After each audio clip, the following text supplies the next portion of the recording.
A passenger train has derailed during the morning rush hour in Hong Kong, forcing the evacuation of 500 passengers and leaving 8 people injured. Images from the scene showed 3 carriages had left the tracks and were zigzagged across the rails near Hung Hom Station in Kowloon, a busy interchange that provides services to mainland China. Passengers had to leave the train through a broken door and cross tracks on the East Rail Line to make their way to safety. 8 passengers reported injuries when they arrived at the concourse of the station, according to authorities.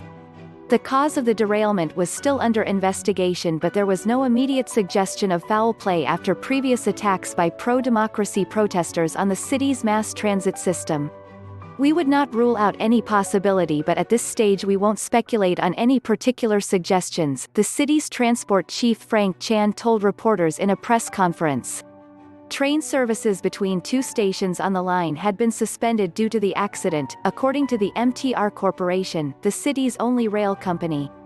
Hong Kong is in its 4th month of political unrest, which has seen millions of protesters hit the streets in the biggest challenge to China's rule since the city's handover from Britain in 1997.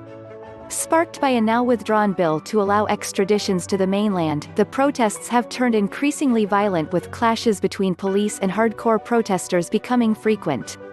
The MTR Corporation has been targeted by protesters since the company refused to hand over CCTV footage of police last month beating demonstrators and passengers on a subway train. Protesters have vented their fury by vandalizing entrance barriers and ticketing machines and smashing windows in several stations.